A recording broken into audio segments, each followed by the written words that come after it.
From the CBS 6 Storm Team, rated most accurate in Central Virginia, meteorologist Carrie Rose. It is a beautiful day outside at our midday. Not a cloud in sight, looking down toward the James River at a nice healthy level. It's been hanging out between 5 and 6 feet recently because of the rounds of rain we've received. But now we're into a dry stretch of weather. Skies have been mostly clear for us through the morning hours. You can see a little bit of cloud cover up into northern and western Virginia. That's still associated with this big nor'easter, which has moved inland. It's basically sitting on top of itself and just spinning out, but it is still efficiently producing snow showers across many of the New England states and also down now into parts of Delaware, Maryland, but it's not going to reach us here into central Virginia. But we will get some of that cloud cover this afternoon. So let's talk about the big storm system out west. This has just already been a big nasty. Some of the wind gusts along the ridge tops have already surpassed 100 miles per hour, even as far south as you're heading out in this little corner right here. That's around near Lake Tahoe area, and they've already had 100 to 110 mile per hour gusts on the ridge tops. But this is also producing very heavy rainfall because it's tapping into something called the Pineapple Express. It's just a nickname because of the origin of the air mass coming from around Hawaii, pulling in all that rich tropical moisture and transporting it to the west coast of the United States. You can clearly see the spiral there associated with the low pressure, and just look at this band of precipitation, mainly heavy rain coming in.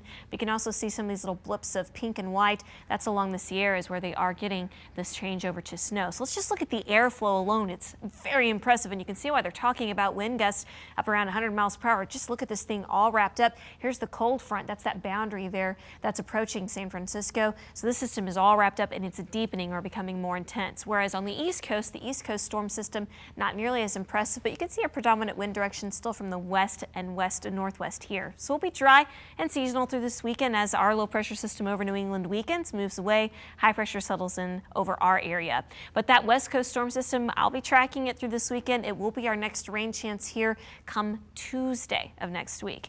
As for any major cold plunge here, I just don't see a sign of it, a major indicator of that. So we'll keep tracking it, any potential for our next Arctic plunge. Temperatures right now, though, seasonal into the mid to upper 40s for today. 48 will be our high temperature, which is seasonal for this time of the year. Will stay dry today with a west breeze. Highs making it into the mid to upper 40s all across the board. Plenty of sunshine. Overnight tonight with mostly clear skies falling down like we did this morning around the freezing mark or just below it. Highs for tomorrow upper 40s to right around 50 degrees.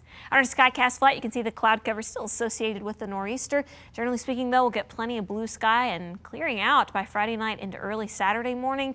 So overnight periods will continue to be cold right around the freezing mark, and afternoons this weekend will warm into the 50s. Now here's a storm system which we'll be tracking across the country as we get through this weekend. It'll be moving into the heartland. As I said, it'll take until Tuesday for us to see any potential impact from the system, which would be increasing clouds and also that opportunity for rain showers, which you can see there on our Tuesday forecast. But the system is not going to bring a significant drop in temperatures. Looks like we'll just keep steady the course with those afternoon highs into the mid 50s, which is just slightly, ever so slightly warmer than average for this time of the year. You know what? I'm not going to complain about that at all. That is awesome. Yeah. Hey, folks.